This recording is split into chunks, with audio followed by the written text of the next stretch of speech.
A paz do Senhor, meus amados irmãos. Meu nome é Antônio Januário. Aqui o segundo vídeo, estamos trabalhando aqui no segundo vídeo desta mesma aula, a queda do ser humano. Esta aula é para o dia 16 de fevereiro de 2020, a lição 7, que tem o tema A Raça Humana, Origem, Queda e Redenção. Então, nós falamos até o segundo ponto e só para concluir, tivemos um probleminha no vídeo, na nossa câmera, e por isso tive a necessidade de fazer aqui um segundo vídeo. Então eu gostaria de estar comentando aqui no terceiro ponto as consequências da queda de Adão.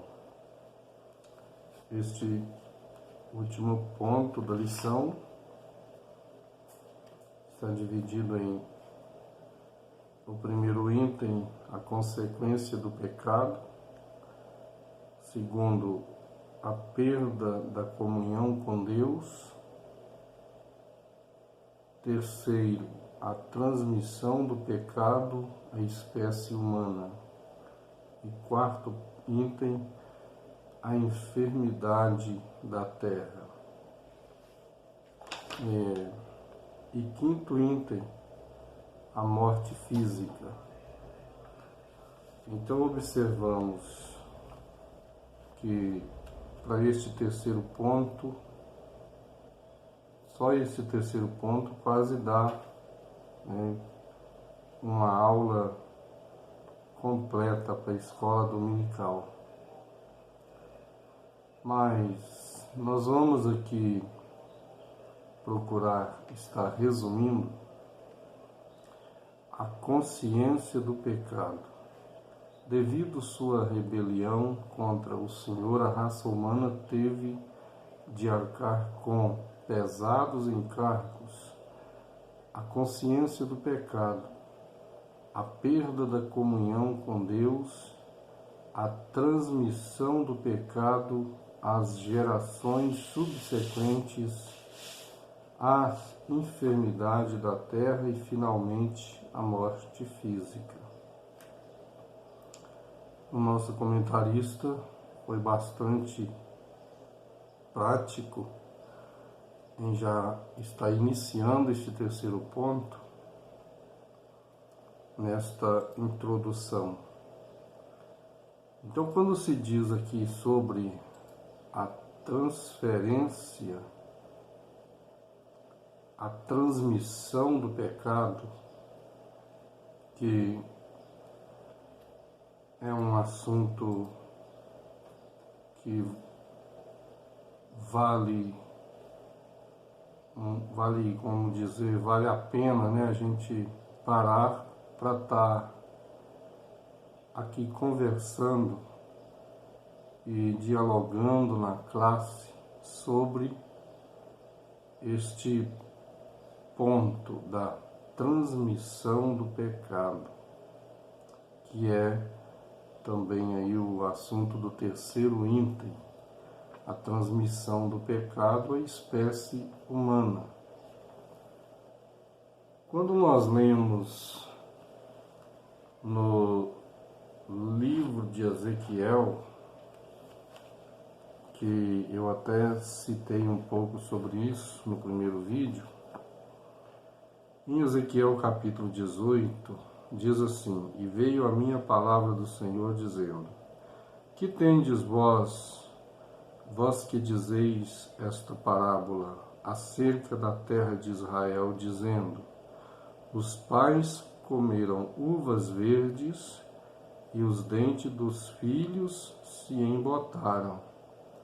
Vivo eu, diz o Senhor Jeová, que nunca mais direis este provérbio em Israel.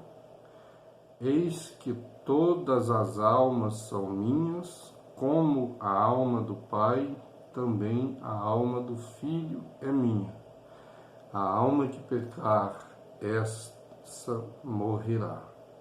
Sendo, pois, o homem justo e fazendo juízo e justiça, não comendo sobre os montes, nem levantando os olhos para os ídolos da casa de Israel, nem contaminando a mulher do seu próximo, nem se chegando à mulher na sua separação, não oprimindo a ninguém, tornando ao devedor o seu penhor, não roubando, não dando seu pão ao faminto, cobrindo ao nu com veste, não dando seu dinheiro à usura, não recebendo demais, desviando a sua mão da injustiça, fazendo verdadeiro juízo entre homem e homem, andando nos seus estatutos e guardando os seus juízos para receber segundo a verdade, o tal justo certamente viverá, diz o Senhor Jeová. Até o versículo 9 que eu li. Agora, o restante do capítulo 18 vai estar falando aqui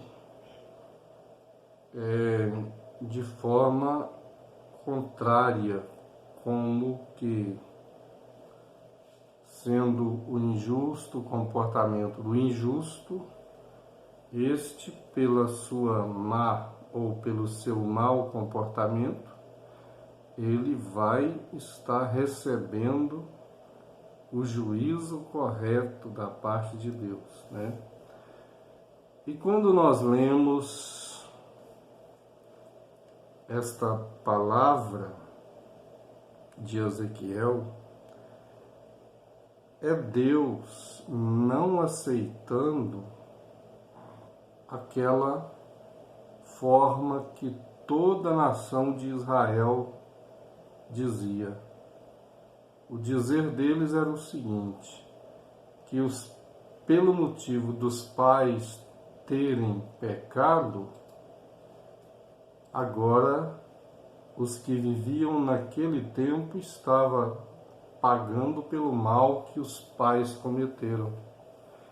Mas aí Deus reprova esse pensamento e os repreende através do profeta Ezequiel, porque a alma que pecar, esta morrerá.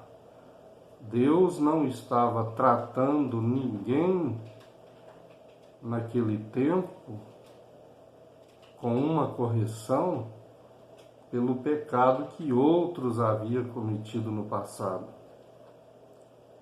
Então, se estava padecendo a afronta dos inimigos, era porque os seus comportamentos faziam com que o mal lhes sobreviesse, né? Então, Deus está deixando isso através de Ezequiel, que ele trata com cada um segundo a sua obra, o seu comportamento. É o que nós vemos também no livro de Êxodo, em Êxodo capítulo 20. Êxodo capítulo 20, versículo 5. Ali está o resumo daquele versículo onde é um mandamento contra a idolatria. Então, quando naquela segunda parte do mandamento que estava sendo ordenado a observar a Deus e não adorar os ídolos, então Deus deixa nesta segunda parte desta ordenança, deste mandamento, que Ele é Deus zeloso e Ele visita a iniquidade dos pais sobre os filhos até a terceira e quarta geração daqueles que o aborrecem. Então, visto aqui, vamos ler: não te encurvará a elas, nem as servirás, porque eu, o Senhor teu Deus, zeloso, que visito a maldade dos pais sobre os filhos até a terceira e quarta geração daqueles que me aborrecem. Então, quando se trata da transmissão do pecado à espécie humana, não é neste sentido de simplesmente lançar as culpas em Adão e Eva, porque Deus está dando oportunidade para todos os homens arrependerem de seus pecados. Cada um tem na sua consciência a concepção de ser um pecador. É claro que Adão pecou e, através de Adão, o pecado entrou no mundo. Mas a responsabilidade do pecado da humanidade não recai só sobre Adão. Então é por isso que no versículo 5 do capítulo 20 de Êxodo, quando necessariamente Deus está aqui dando à nação de Israel os 10 mandamentos, com referência à guarda dos seus mandamentos, especificando requisitos, ordenanças, estatutos, para que o homem pudesse observar e ser livre do mal. Mas como então entender isso que Deus está falando, que visita os pecados, a iniquidade? Deus é tão maravilhoso que, para que houvesse uma forma de compreensão, aqui ele está falando em uma outra tradução fala de iniquidade, mas aqui maldade dos pais nos filhos até a terceira e quarta geração. Então Deus olha para os pais, eles pecaram. Mas ele olha para os filhos, essa visita de Deus. O que é isso aqui? Essa visita de Deus, ela pode ter um duplo comportamento. Porque Deus, ao visitar as gerações procedentes daqueles pais, quando ele cita a terceira e a quarta geração, algo pode acontecer. É o que estava acontecendo com o Egito e com aquelas nações que desapossariam a terra para que Israel tomasse por possessão. Ali era justamente um cumprimento de uma quarta geração. Deus havia dito para Abraão lá há tempos, dizendo que ele estava dando um tempo, porque na quarta geração ele visitaria aquele povo, aquelas nações. E era esta oportunidade que deveria ter a semente de Abraão, cujos são os filhos de Israel, para que no momento em que Deus estivesse visitando aquelas nações, o cálice da sua ira estava sendo derramado, não tinha como esperar mais. E ali veio a morrer crianças, os filhos dos Refaíns, os filhos dos amorreus, a criançada dos cananeus, todos passaram pela espada, né? Não digo todos, porque muitas daquele povo permaneceu vivo por causa da desobediência de Israel. Mas a ordem do Senhor era que se Israel guardasse toda a palavra de Deus, Deus desapossaria por completo aquelas nações para que Israel tivesse as suas terras por herança.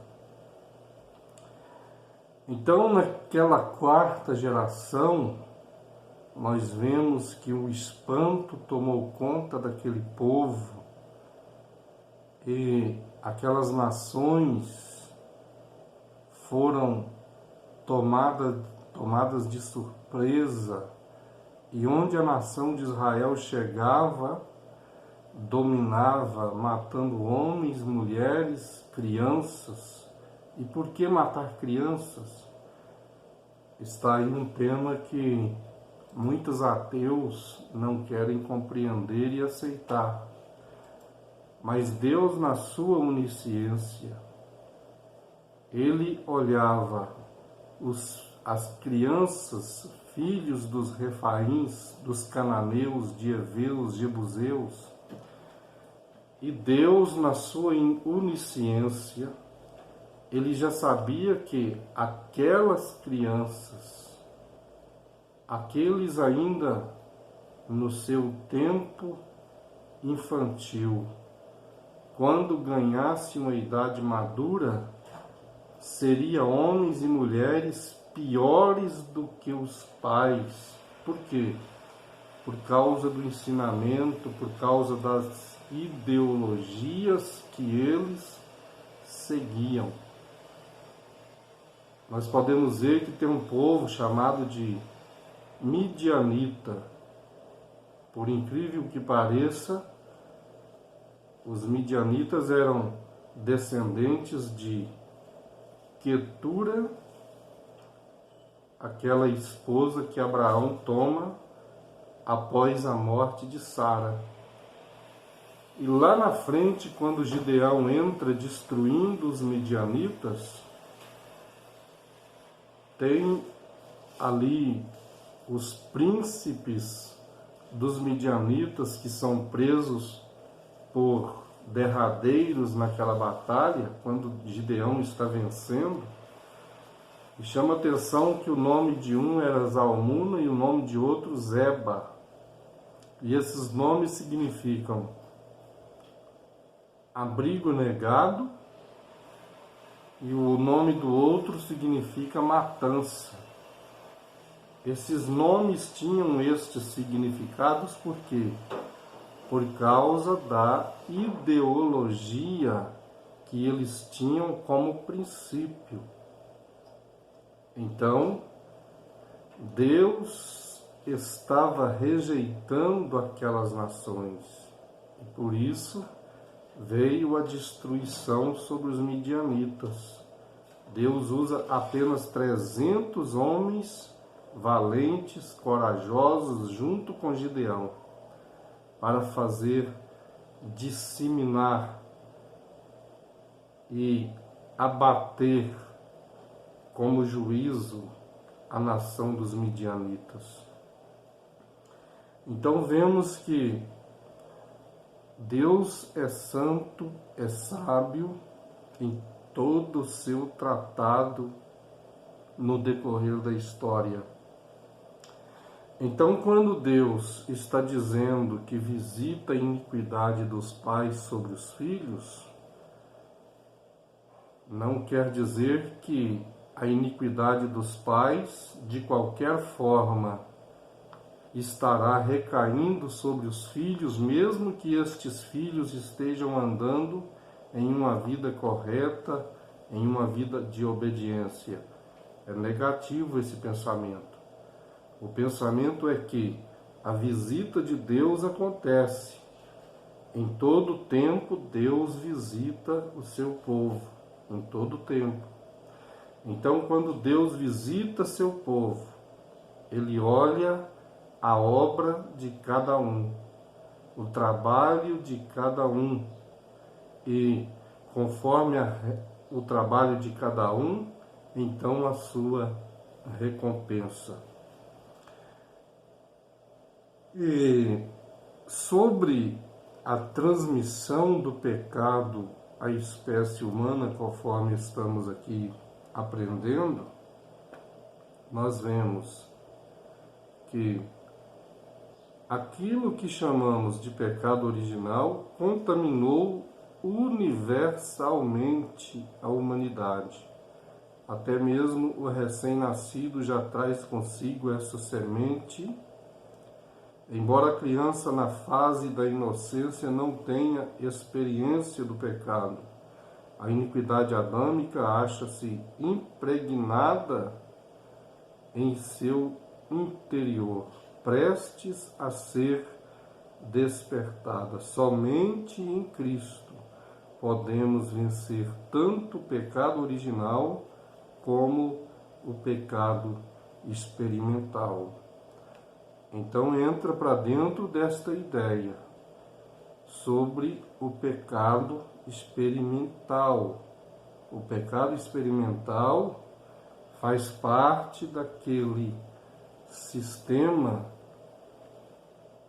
onde Jesus disse: e por multiplicar a iniquidade, o amor de muitos esfriariam.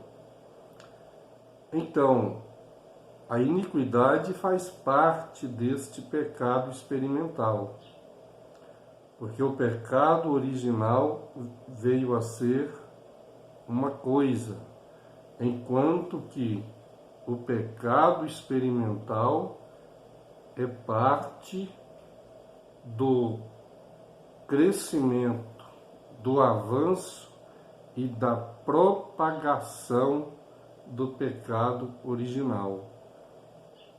Nós, quando observamos que o tratado espiritual que o homem recebe pelo Espírito Santo através da palavra de Deus, é como sendo o homem armado, adestrado para confrontar a maldição que a queda do primeiro homem, do nosso pai Adão, vieram a lançar sobre a humanidade. Então, quando temos a palavra de Deus e acreditamos na remissão, na obra redentora de Cristo no Calvário, e temos a graça e o poder do Espírito Santo que nos auxilia e que nos dá virtudes através da santa e gloriosa palavra de Deus, teremos então forças para abater as obras do pecado. Então o pecado é neutralizado, ficando apenas aí o pecado original. É por isso que Paulo recomenda dizendo: quem está de pé, cuide para que não caia. Porque tem que ter cuidado, tem que vigiar, tem que se manter de pé, porque qualquer vacilo, o homem está pronto para uma grande queda. Então, o sacrifício de Jesus, visto que como por um homem entrou o pecado no mundo, também por um homem, este Jesus Cristo, o homem perfeito, veio a graça redentora. Então aqui diz assim, muitas crianças não são recolhidas por Deus na fase de inocência, apesar da iniquidade dos pais. Entre os que morreram sem a experiência do pecado, acham-se os inocentes assassinados por Herodes. Vemos aqui um outro ponto de vista que enquadra com isto tudo que temos falado sobre Êxodo capítulo 20, versículo 5, e Ezequiel capítulo 18, mas que em casos na história vamos ver que para fazer juízo sobre uma casa, como no caso é citado aqui em 1 Reis 14, versículo 13, a história de Jeroboão. Jeroboão tem seu filho adoentado, enfermo, e ele pede que sua esposa vá até a casa de um profeta, parece que profeta Abias ou Aías. E o profeta estava já com muita cegueira, porque já muito velho. E Jeroboão estava totalmente desviado da presença de Deus, não andando nos caminhos do Senhor como havia andado Davi. Aí Deus lança sobre eles. Então Jeroboão fala com sua esposa: disfarça-te e vai até a casa do profeta e veja como será isto. E quando ela se disfarçou e foi-se indo com a intenção de passar e entrar na presença do profeta como sendo outra pessoa. Só que quando chega na porta da casa do profeta, ela entra para dentro, e antes que ela mesmo chegasse no quarto onde estava o profeta, ele disse: entra, mulher de Jeroboão. E aí ele aplica então a revelação dada por Deus, porque aquele filho deveria morrer e ser sepultado. Somente aquele filho da casa de Jeroboão seria sepultado dignamente. O resto dos homens da casa de Jeroboão não entraria em cemitério, porque a morte deles seriam terríveis. E aquele menino único que estava doente morreria naquele mesmo dia e seria sepultado, porque nele foi achada alguma coisa boa. Aí a expressão do profeta. Então muitos inocentes vieram a perder a sua vida em tempos de crise, porque Deus estava tratando com a iniquidade das pessoas, dos povos, e como acidente, os inocentes vieram a perecer, também cumprindo parte das Escrituras. Mas isto não é o caso de Deus estar visitando a iniquidade dos pais sobre os filhos de uma forma coletiva e necessária para todos os casos. Então, em alguns casos exclusivos, como ainda hoje, um terremoto pode assolar um local e muitas crianças inocentes padecerem. Então observamos que esta lição exige que haja tempos, para comentários. Fala aqui sobre a morte física. Quinto item: o homem não foi criado para experimentar a morte física. Nesse sentido, podemos dizer que fomos criados imortalizáveis, com a possibilidade de viver indefinidamente, não somente a eternidade, mas de igual modo a imortalidade achavam-se no ser humano. A morte é a mais triste consequência do pecado. Todavia, a pior morte que alguém pode experimentar é a separação eterna de Deus. A segunda morte, Apocalipse 2, 11, 20, versículo 6. Quanto a nós, os que já recebemos Jesus Cristo como nosso Salvador e Senhor, a morte não terá efeito, porque Ele é a ressurreição e a vida. Então, meus amados e queridos irmãos, estamos aqui já no fim desta lição e é bastante necessário que estudemos cada ponto e examinamos cada versículo que tem uma fonte maravilhosa de revelação da parte de Deus. Quando nós estamos aqui prestando este tempo de compartilhamento, eu gostaria também que você deixasse seu joinha e compartilhasse este vídeo a mais pessoas, e compartilhando você também tem a oportunidade de fazer comentários, digitar.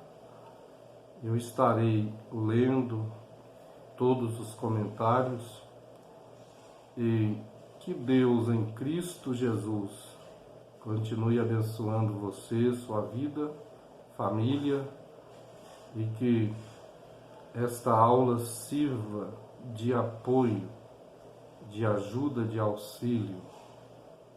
Deus abençoe a todos.